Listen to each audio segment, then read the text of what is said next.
and capacity building. Arvindji, Arvindanji, and Madam Umaji. Basically, Tamil Nadu, just as an introduction, Tamil Nadu has the potential perhaps to be the China was the factory, but with the issues in China and also with rising costs, all kinds of costs, including manpower costs, which is already could easily replace China very soon, and Tamil Nadu could lead this momentum. So, realizing this growth rate, Dr. Paul Appasamy would say, former director of Madras School of Economics, recent paper with Rangarajan, 14% may not seem realizable for all, but if planned and focused in English language, which many other competing regional economies do not have, compared to, say, India or Tamil Nadu for that matter. So Vietnam, Cambodia, Laos, Indonesia, Bangladesh are all options for others, foreign investors.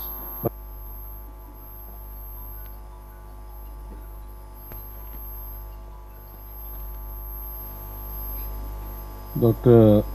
Arvindan Selvaraj, my friend, who invited me to this event. By coincidence, my next door neighbor, Dr. Arvind Gupta, Professor V. Padmanand, who gave a clear overview and a framework. The many distinguished panelists, government officers, industry leaders,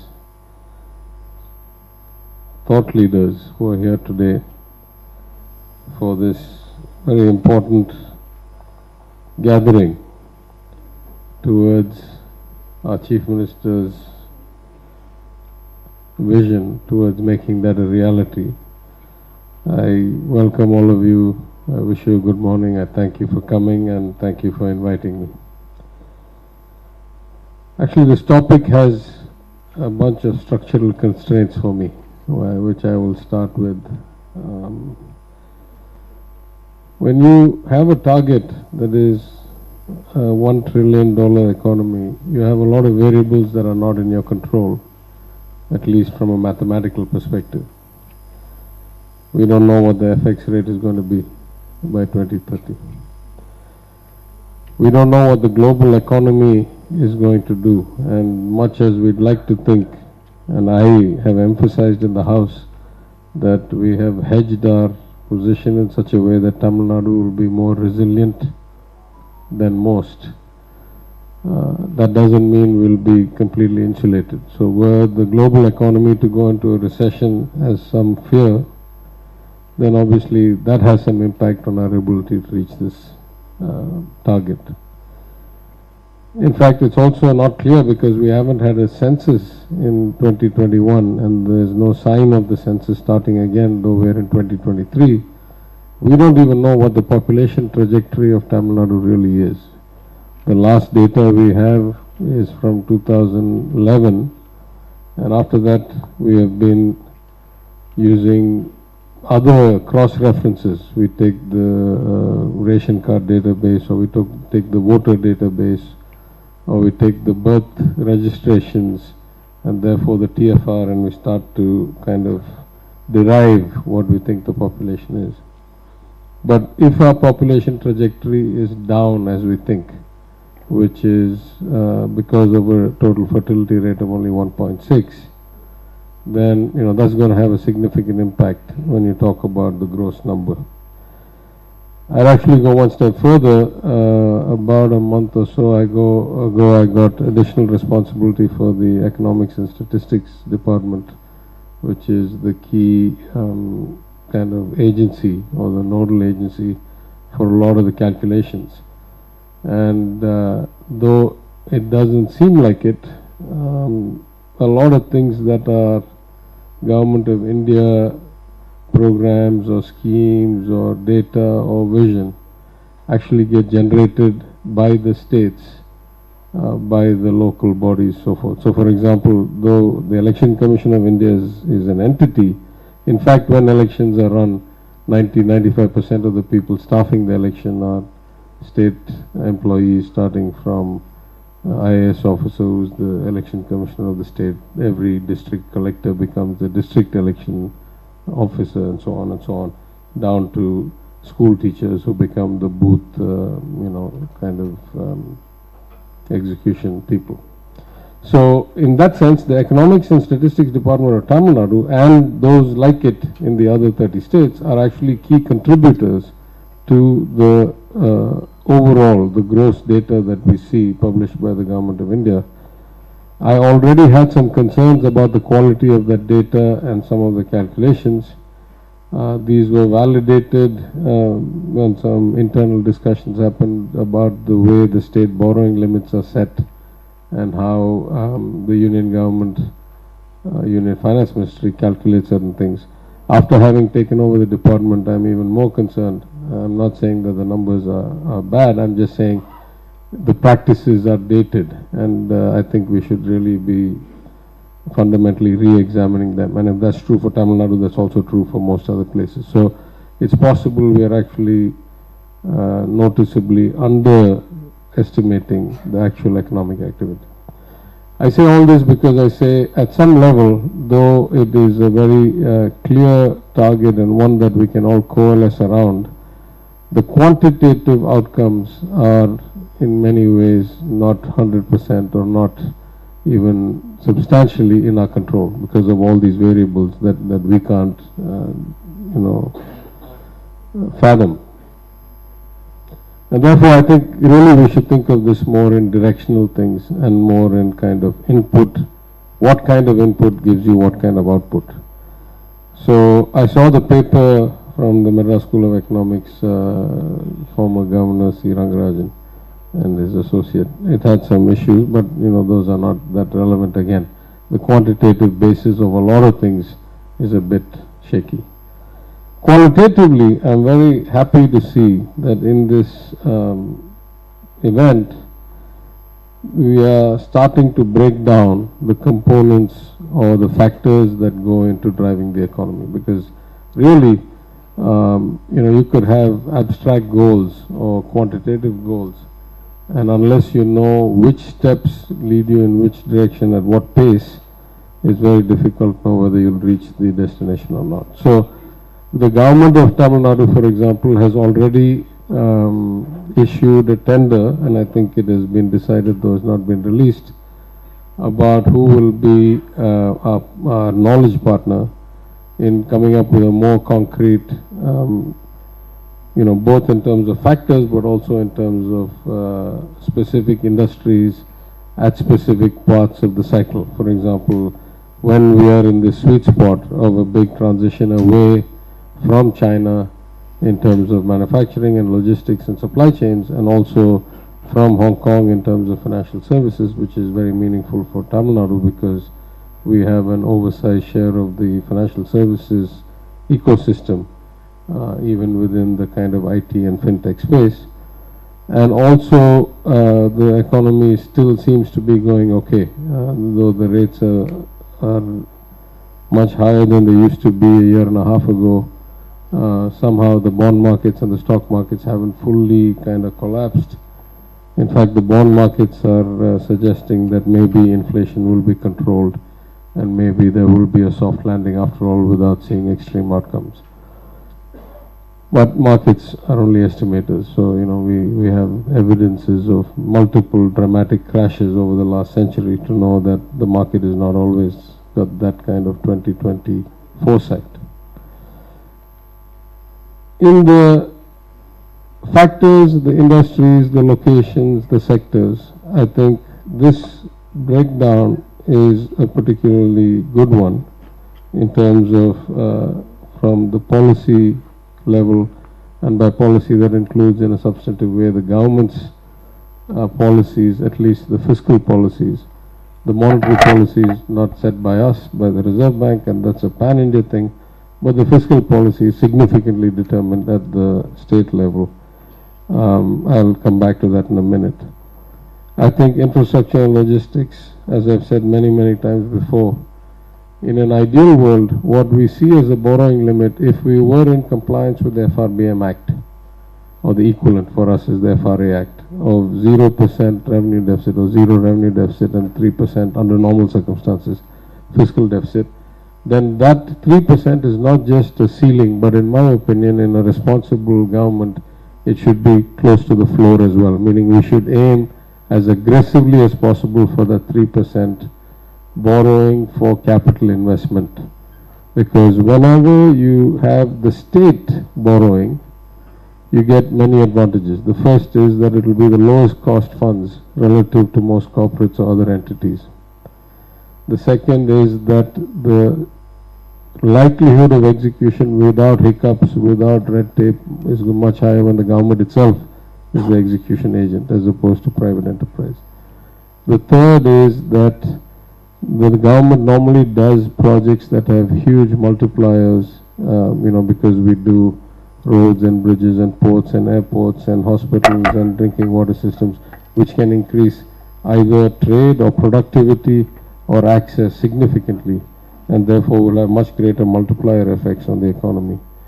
And so if you get the lowest borrowing with the highest likelihood of execution and the highest likely multiplier, then it's the responsibility of the government to find those kinds of investments and make them as much as they can within the debt ceiling.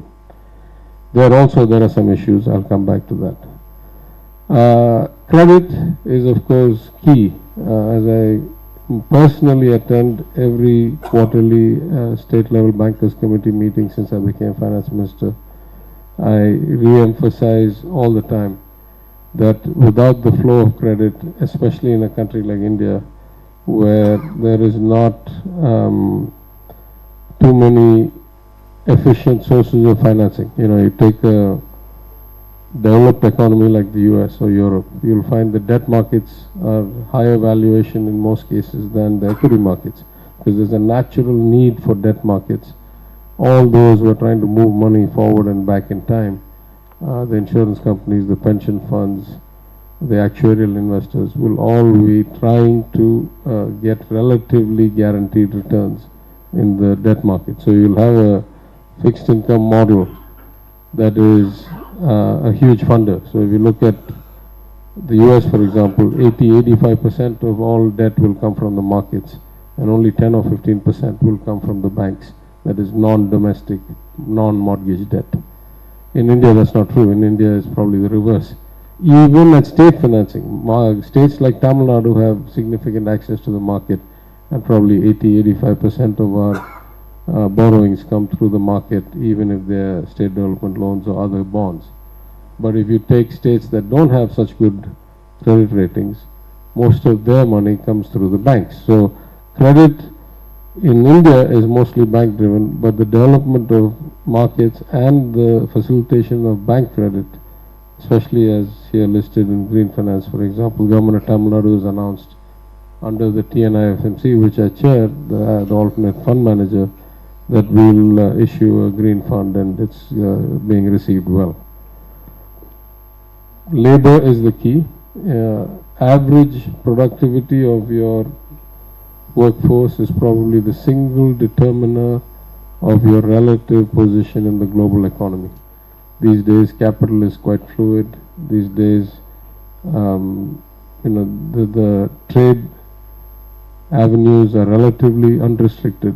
And so if there's one factor within your control, then clearly that is the average productivity. And the Chief Minister has made it his priority through non-Mudalvan and similar schemes, and we're seeing some great improvement in the short term. Optimizing procurement and inputs, I would start with the government first. I think we are introducing e-tenders, full e-tenders starting April 1st. That was an announcement in last year's budget. I think the processes could withstand a lot of improvement. That is at the government level. At the corporate level, the tiering of OEMs and so forth, and the strategy to fit those components in will be crucial. So that's another very important factor. And then of course the emerging sectors and the innovation. As you may have seen, I think last Friday, the Chief Minister issued the first few venture investments out of our Tamil Nadu Emerging Sector Seed Fund, another fund run under the TNIFMC, where we're raising capital externally and taking equity partnerships. So I'm very happy. I think these have been well chosen. I'm sure very important aspects will be highlighted, and through the discussion some clear consensus and insight will evolve. I'll just say about the first two topics which I earmarked to come back to. I think the infrastructure and logistics, actually I'll start with the other first. Let's start with the fiscal policy and the government's kind of own balance sheet and fisc. It's unfortunate that a state like Tamil Nadu, which had brilliant progress, the FRA was enacted in 2003. It is not coincidental that the shift from defined benefit to defined contribution pensions, which has happened all over the world, also happened in India at the union government and in most states, in fact all states, in 2003. Because it's simply impossible to meet the conditions of the FRA of Tamil Nadu or the FRBM Act of India if you have unlimited future liabilities with unreliable markets where you can get an actuarial basis for providing defined benefit pensions. That's true in America, that's true in Europe, that's true in most countries, that's true in India, that's true in Tamil Nadu. So the twin moves of going to an FRBM equivalent constraint, zero revenue deficit and 3% fiscal deficit, and then a few other conditions, and moving to a defined benefit, from a defined benefit to a defined contribution pension system, greatly improved the finances of Tamil Nadu, greatly. And that is to say, we went from somewhere around 27-28% debt to GDP in 2003 when the Act was put in place, adopted, and by 2014 that had come down to 17 or 16.5 or 17.5%. Huge, dramatic improvement in the debt to GDP ratio. Growth was good, debt taking was small. Same way, if you look at interest to revenues, we used to be 20, 22, 23% of our total revenues went to interest payments in 2003. By 2014, that came down to 11.5%, almost half. This was done apart from politics, that is to say, from 2003 to 2006 was the ADMK government, from 2006 to 2011 was the DMK government, from 2011 to 2014 was the ADMK government under Ms. Jayalalitha. But after 2014, we had a serious problem. For very many variables, starting with, in my opinion, the lack of steady leadership because of Ms. Jayalalitha's own legal and then health problems and then her demise. From 14 to 21, almost all the upside of 3 to 14 has been unwound by the time we came to office, and this was exacerbated by 1 year of COVID, but it was already done significantly by 20. That is to say, the interest to revenue ratio was back up around 18, 19, 20%, and the debt to GDP was back up around 27, 28%. Now, the real loss of this was a complete slowdown or almost decimation of infrastructure and capital spending. Right? We used to spend, between 2006 and 11, we used to spend about 2.6, 2.8% of GSDP on capital expenditures. 11 to 14 came down 2.5, 2.6. There's some mathematical issues with the union government. That's a different reason. But we're not able to hit the 3% because of the way they set these targets. But 2.6, 2.8, 2.9 is one thing. By the time we entered into COVID, we were barely spending 1.25%, 1.4%. And we went into COVID, and by the time we came out, we were barely spending 1% of GSDP on capital investment, and the kind of capital investment that the state makes, which is roads and bridges and ports and drinking water systems and schools and hospitals and all that stuff. So that really took its toll. The first toll, which all the economic books tell you and which the RBI says, is that it slowed our growth rate because we were not putting in infrastructure, we were not putting in productivity enhancement, we were not investing capital.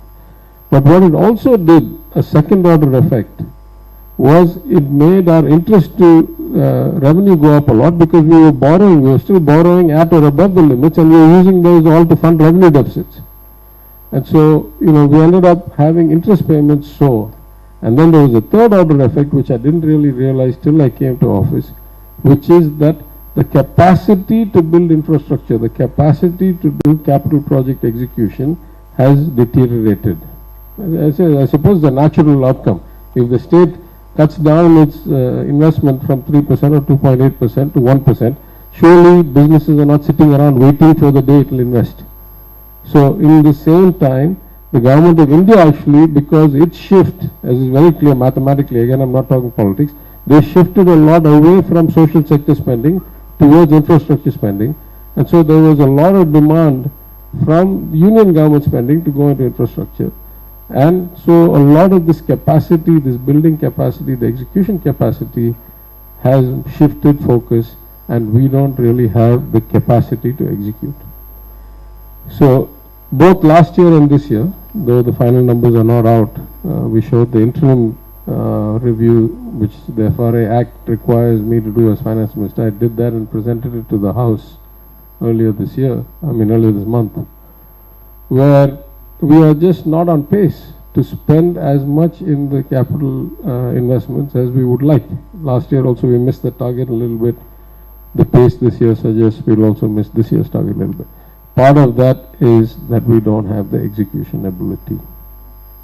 So that's the 2 points I want to say. And why I say that is, therefore there is a big need for us to start looking at PPP, BOT, HAM. We got to look at ways of building that get private enterprises with skin in the game, with execution skill. அடுத்து நாம ஒரு பிரசன்டேஷன்ல என்ன செய்ய போகின்றோம் அப்படிங்கறதையும் கூட நாம பேசுவோம். மெயினா இன்னைக்கு வந்து உங்களுடைய ஆலோசனை கூட்டம், உங்களுடைய கருத்து, நீங்க சில விஷயங்கள் நினைச்சிருப்பீங்க, உங்களுடைய யோசனைகள் போட்டி பண்ணணும். அதுக்காக தான் மூத்த தலைவர்கள் கூட இங்க வந்திருக்கின்றார்கள் அவருடைய யோசனைகள் சொல்வதற்கு. தமிழகத்துல ஏற்பட்டிருக்கக்கூடிய அந்த வெற்றிடத்தை நாம் ஏற்கனவே சொன்னது போல இந்த India today mood of the nation இவர்களுடைய சர்வே ஜனவரி 26ஆம் தேதி வந்திருக்கக்கூடிய சர்வேல ஒரு முதலமைச்சர் 21 மாதத்துல 50% கீழே பாப்புலாரிட்டி ரேட்டிங்ல போயிட்டாங்க. இந்தியால 2வது இருந்த ஒரு முதலமைச்சர் இன்னைக்கு கிட்டத்தட்ட 5 மாதம் கழித்து 7வது ஓடிட்டாங்க. ஏன்னா மக்களுக்கு அவ்வளவு பெரிய வெறுப்பு திமுகவின் மீது ஏற்பட்டிருக்கிறது, முதலமைச்சரின் மீது ஏற்பட்டிருக்கிறது. இந்த கடைசி 4 நாள்ல மட்டும் அவங்க பண்ணியிருக்கக்கூடியதை நீங்க பாருங்க, எந்த அளவுக்கு இந்திய அளவுல பேசப்பட்ட விஷயங்கள். ஒரு அமைச்சர் வந்து நேரத்திற்கு சேர் வரவில்லை என்பதற்காக ஒரு கல்லை எடுத்து அடிக்க போறாரு. இன்னொரு அமைச்சர் மேடையில வந்து ஒரு தொண்டரை வந்து ஓங்கி அடிக்கிறாரு. 2-3 நாட்கள்ல தொண்டரை ஓங்கி அடிக்கிறாரு. நேற்று சேலத்துல ஒரு பட்டியல் இன சகோதரர் ஒருத்தர் கோயிலுக்குள்ள போகணும்னு நினைக்கும் பொழுது கோயிலுக்குள் விடமாட்டேன் என்று தடுக்கிறாரு. இதெல்லாம் பார்க்கணும். அவருடைய கூட்டணி கட்சி காவல்துறை போலீஸ் ஸ்டேஷனுக்கு வெளியிருந்து அந்த சப் இன்ஸ்பெக்டரை ஏக வசனத்துல திட்டுறாங்க. 4 நாட்கள் 5 நாட்கள் நடந்திருப்பாங்க. இதையெல்லாம் தாண்டி அண்ணன் டிஆர் பாலு அவர்கள் வந்து பேசும் பொழுது ஒரு கோவிலை இடிப்பதை ஒரு பெருமையான ஒரு காரியமாக, ஒரு சாகசமா பேசினாங்க. ஏப்பா 100 வருஷத்துல நம்ம எவ்வளவு கோயில் வச்சிருப்போம், அந்த கோயில் பேர் மறந்துட்டேன், பார்வதி கோயில் அப்படிலாம் பேசலாம். இதற்கெல்லாம் முத்தாய்ப்பாக அண்ணன் KN நேரு அவர்கள் பேசியது. இதுக்கெல்லாம் மேல அவர் போயிட்டாருன்னா ஒரு படி மேல அவர் பேசிய அந்த ஆடியோ காணொலியை கேட்டிருந்தீங்கன்னா, நம்முடைய மூத்த தலைவர்கள் எலெக்ஷன் கமிஷன், நம்முடைய ஸ்டேட் எலெக்ஷன் கமிஷனுக்கு போய் நம்முடைய CEO சீஃப் எலக்டரல் ஆபீஸ்ல சந்தித்து பாரதிய ஜனதா கட்சியின் சார்பாக ஒரு ரெப்ரசன்டேஷன் கொடுத்துட்டு வந்திருக்காங்க. உடனடியாக திமுக ஒரு 4 அமைச்சர்கள் மீது நடவடிக்கை எடுக்க வேண்டும், திராவிட முன்னேற்ற கழகத்துக்கு நோட்டீஸ் கொடுக்கணும் அப்படின்லாம் கொடுத்து வந்திருக்காங்க. அப்பதான் நம்ம டிவியில பார்த்தோம், அவங்களுடைய பேட்டியெல்லாம் பார்த்தோம், தலைவர்கள் பேசியதை கூட நம்ம பார்த்தோம். அதுல வந்து எத்தனை பேருக்கு கூப்பிடுறது, எந்த மண்டபத்துல தங்க வைக்கிறது, எவ்வளவு பணம் கொடுக்கறது, அது எந்த அமைச்சர் எவ்வளவு கொடுப்பாரு, எந்த அமைச்சர்னால கொடுக்க முடியாது என்பதை பேசினது எல்லாமே நம்ம பார்த்தோம். தமிழ்நாட்டில் எலெக்ஷன் எப்படி நடக்குது, எலெக்ஷன் எப்படி அவங்க ஜனநாயகத்தையே படுகொலை செய்கின்றார்கள் என்பதை கூட இந்த ஒரு வாரத்துல இவ்வளவு தவறுகளை திமுக செய்திருக்கிறது மக்கள் பாக்குறாங்க. இதுதான் பாப்புலாரிட்டி கீழே வந்ததுக்கான காரணம். இது எந்த காரணமே இல்லை. அதுல கிட்டத்தட்ட 90 விழுக்காடுக்கு மேல நீங்க அதை கண்டுபிடிச்சு மக்கள் மன்றத்துல வச்சிருக்கீங்க. 90 விழுக்காடுக்கு மேல இந்த அரங்கத்துக்குள் அமர்ந்திருக்கக்கூடிய மாவட்ட தலைவர்கள் நீங்க அதை கண்டுபிடிச்சு மக்கள் மன்றத்துல வச்சு அதை மக்கள்கிட்ட பேசும் பொருளாக்கி திமுகவுடைய தவறை சுட்டி காட்டி கொண்டிருக்கிறீர்கள். அதில் எந்த ஒரு மாற்று கருத்தும் நீங்கள் செய்திருக்கக்கூடிய சாதனை இது. மக்கள் மன்றத்தில் இதை வைத்து மக்கள் இதை தவறு என்று சொல்லும் அளவுக்கு நாம் கொண்டு வந்திருக்கின்றோம். அடுத்த கட்டமாக இது எல்லாம் நம்முடைய கட்சியினுடைய வளர்ச்சிக்கு எப்படி பயன்படுத்தி போறோம். வெற்றிடம் இருக்கு, அது நிரப்பப்பட வேண்டும். அந்த இடத்துக்கு பிஜேபி செல்ல வேண்டும். அந்த இடத்துக்கு நம்முடைய தலைவர்கள் எல்லா இடத்துலையும் உட்காரணும். வரப்போகின்ற தேர்தல் எல்லாம் ஜெயிக்க ஆரம்பிக்கணும். 2024 பாராளுமன்ற தேர்தல் என்பது மிக மிக முக்கியமான தேர்தல் இந்த கட்சிக்கு. அதுல அதிகப்படியான இடத்துல நம்ம ஜெயிச்சு நம்முடைய எம்பிக்கள் டெல்லிக்கு செல்ல வேண்டும், அமைச்சர்களா உட்காரணும்.